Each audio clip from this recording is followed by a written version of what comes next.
Welcome, everyone. Today's presentation is about understanding the nutrition facts label. This presentation was given to me by the Healthy Georgia Wellness. It was developed by a couple of different extension agents in Georgia who are sharing the Healthy Georgia Wellness curriculum. So this is one of the workshops that we'll be teaching, and we're going to just dive right in. So when choosing packaged foods, how do we know if we're making a healthy choice? You may be wondering that question as well. So the answer to it is reading your nutrition labels. That's the only way that you can truly know what's inside the package that you're purchasing. They can put a lot of fancy, words or labels on the front of the package to make it seem healthy or to seem like it's better for you than it really is. But the actual nitty gritty of what's inside that package will always be found on the nutrition label, along with reading about the ingredients that are underneath that label too. So when we are looking at labels and we're talking about it during this workshop, we're going to identify each of the sections of the food label and how we can best use it effectively. We're going to apply what's called the 5% and 20% daily value quick guide. So this is something you can easily look at on your label and find out yay or nay, should I buy this or is it healthy for me? And if you haven't heard yet, the nutrition facts label has changed slightly. So we're going to identify some of those changes so you can understand if you have an old label or a new one, what you should be looking at. So here is a sample label, and we're going to break it down on how you read the label. This one is a sample for macaroni and cheese. And you can see on this slide that it's kind of been color coordinated for us. Now, a normal label isn't done that way, but we want to start at the top of the label and move down as we're looking at it.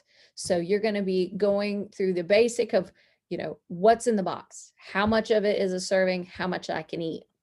Then you're going to look at some of the calories that are some of the things that provide a lot of the calories or provide the bad things. And you want to limit those nutrients.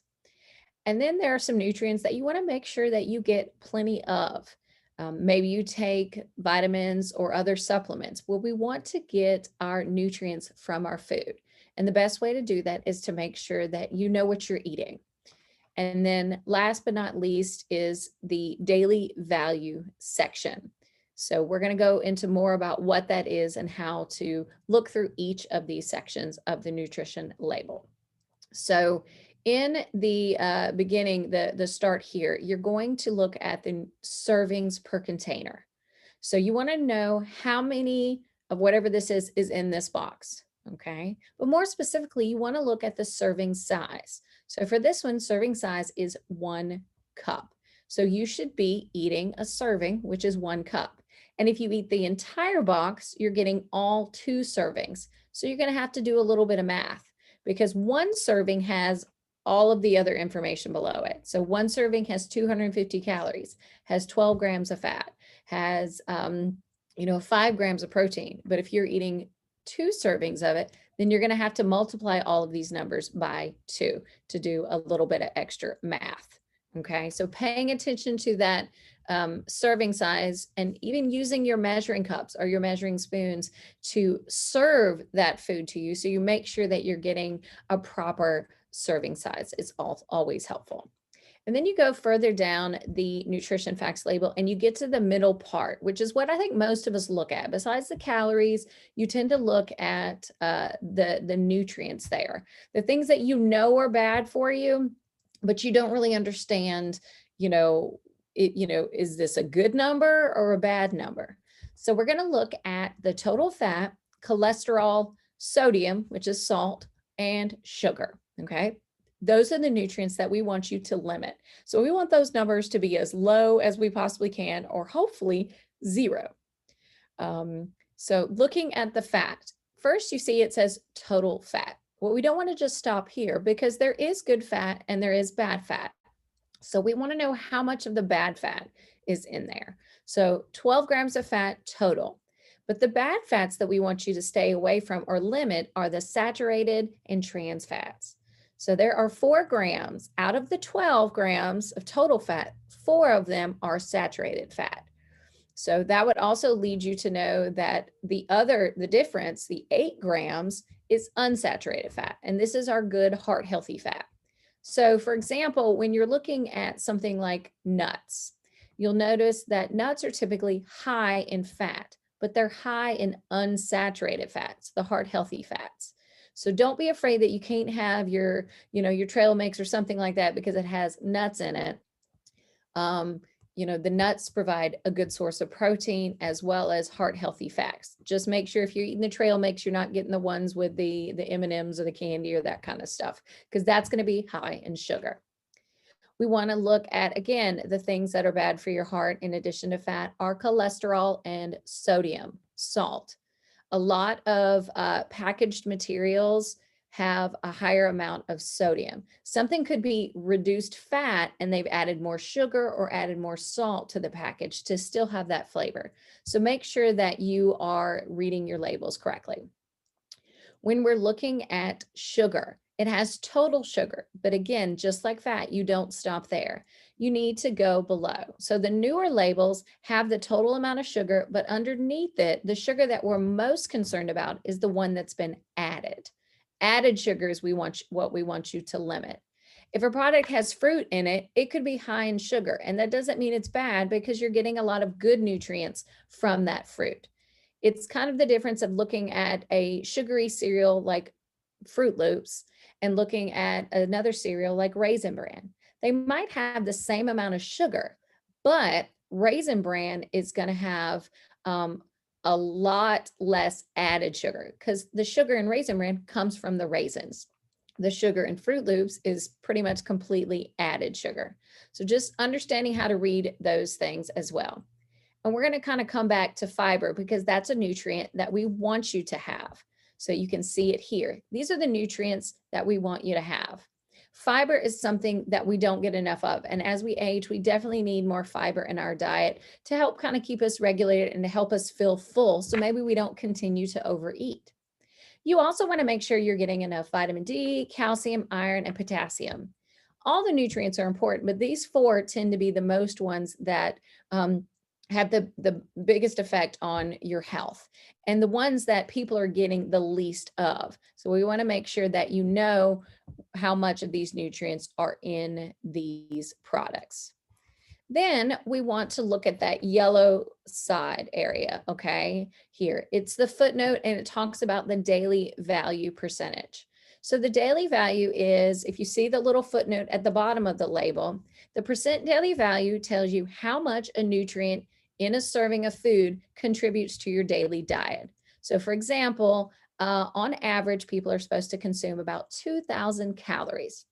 So if you are doing that, then this is how much fat you're getting per day by eating this product. Eating just one serving of this mac and cheese will get you 15% of your daily value of fat, okay? Likewise, it will give you 15% of your daily value of calcium. So you would need 85% more to go. So again, you can kind of understand that the nutrients we want you to limit, we want these percents to be as low as possible. And the ones that are in the green that we want you to get more of, we want those percentages to be high. So what does high and what does low mean? Well, low, we consider something to be low in this particular nutrient, whether good or bad, 5% or less. And we consider something to be high in this nutrient if it's 20% or more. So you can understand how the nutrients that we want to limit, the ones in the red, we want to be 5% or less. And the nutrients that are in the green, we want to get more of. So we want them to be 20% or more. Unfortunately, looking at this label, it tends to look like it's the other way around. It has 20% of your daily value of fat and only 4% of your daily value of vitamin D. We would like those numbers to be switched. Okay. So this is just a closer up view of what that percent daily value tells you. It's just the standard footnote that you'll see on all of your products because that's what the daily value means. And it's an easy way to just kind of look and say, is that 5 or 20 or how close is it? And you need to know if the nutrient is a good nutrient we want you to have or a nutrient we want you to limit. Looking at a couple of labels, we want to make sure that you kind of understand because you can buy a product multiple different ways. So here's a product example of chicken noodle soup. You have a regular can of chicken noodle soup. You have one that's no salt added. You have one that's low sodium. And then you have one that's just chicken flavored noodle soup. So what's the difference? Well, the only way you're going to know that is by looking at the labels. So we've got these 4 labels here.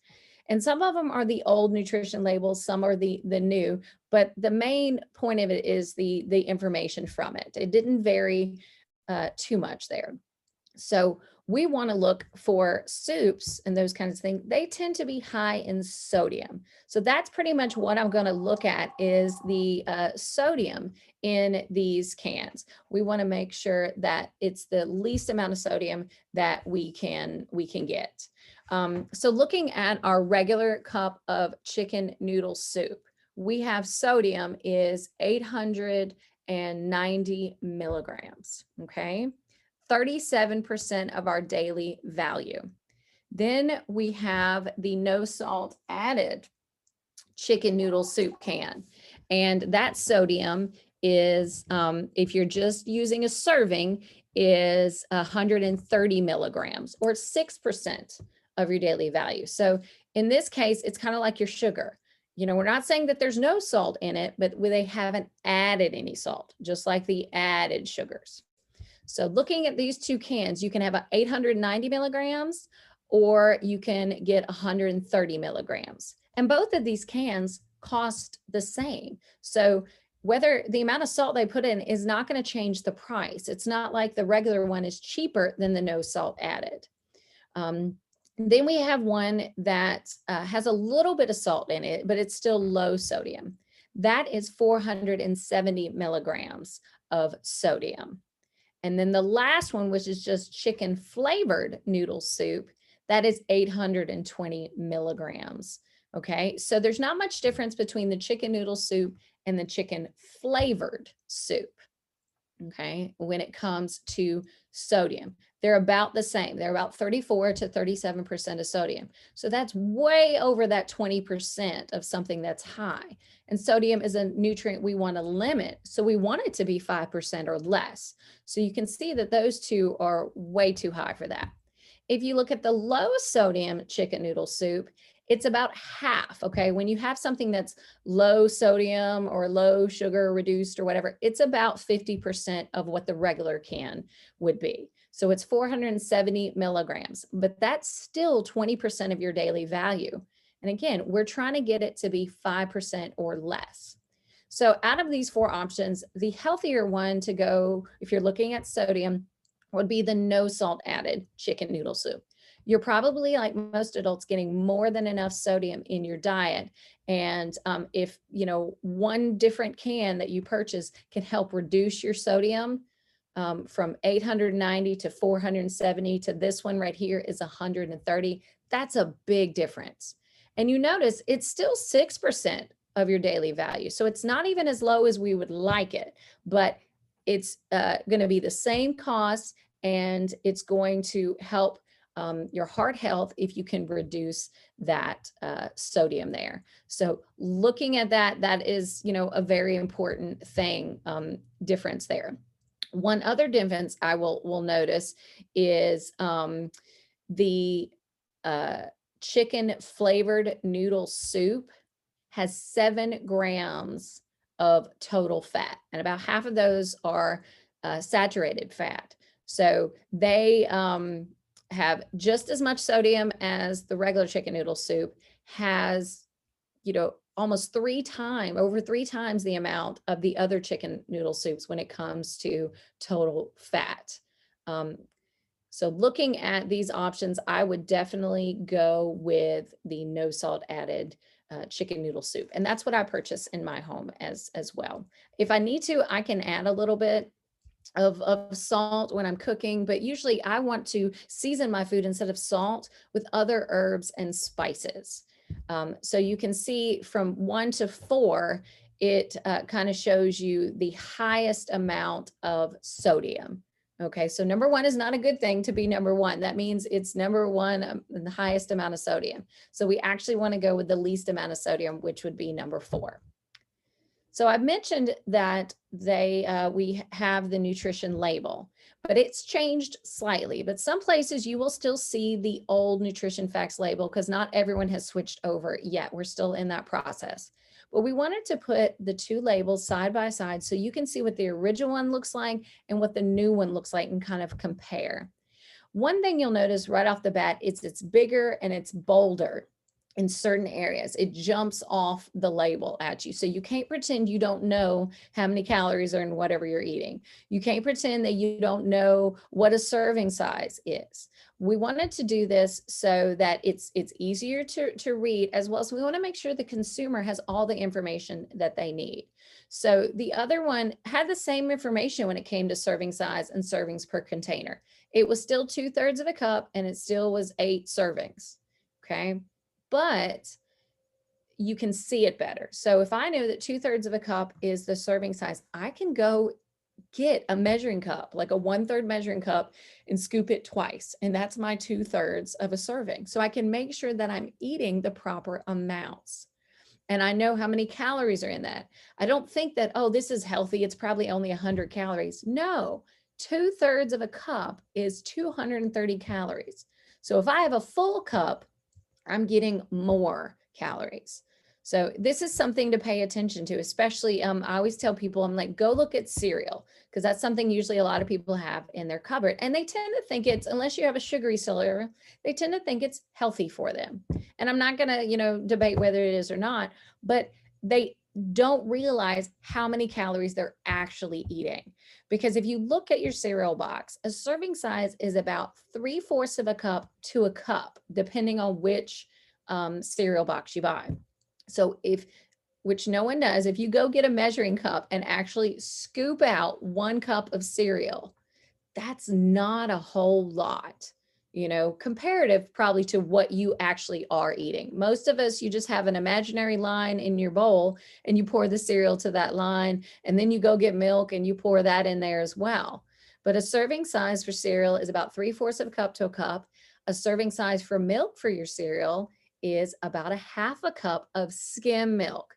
So if you're eating or drinking whole fat milk, you're getting definitely more calories. You're getting more fat in it because your cereal, the calories on the box specifically say this is what it is if you have 1/2 of a cup of skim milk. And if you're getting more cereal than you should be, that means that you're getting more milk than you should be. And then if you're getting a higher fat milk, you can just see how the calories can add up for something as simple and typically what we think is good for you, cereal. So pay attention to that. Get your measuring cups out and use that to serve yourself. Do you notice any difference? Have you seen any difference between, oh my gosh, I was having a plate this big of food, now I'm getting a plate this big. I didn't realize that I was overeating. No wonder I'm putting on weight or, whatever else. So that'll help you get your eating in order, and it'll also help you save money because instead of overeating, you're having more servings out of that box. So you can save money as well. Again, be careful when you're looking at some of the labels. They love putting the big, heart healthy, fat free, no salt, reduce this to make it seem healthy. The only way you can truly know is to read the label. Because there's a lot of labels that people can put on the front of something. And, they can seem a little tricky. They'll put the word gluten-free on something that is in no way, shape, or form could it even have gluten. I've seen gluten-free in a package of chicken. Chicken is pure like protein. There's no wheat that would be in chicken. So why would this need to be labeled a gluten-free product? But they're trying to, convince the consumer, oh, everyone thinks gluten-free is healthy, so they'll think that our chicken is healthier than the other ones. So be careful of those, turn it around, look at the actual nutrition label. Don't worry about the other little labels on the front, worry about the nutrition facts label. And see if you've noticed a difference in your eating. Some of the workshops that we have coming up is our Stress Less, Live More workshop on Tuesday, April 20th, because April is Stress Awareness Month, and we want to help provide information on that. I will put information following this workshop on our social media sites at Person Granville FCS. If you are interested in following us on YouTube or going to Facebook and registering for our upcoming workshops. The next workshop I'm having in May will be about drinking to your health, about how to rethink your drink and paying attention to some of the sugary drinks and how they impact our health, how to make some healthier beverages at home, and how to even go a little bit further and identify the sugar on your nutrition facts label.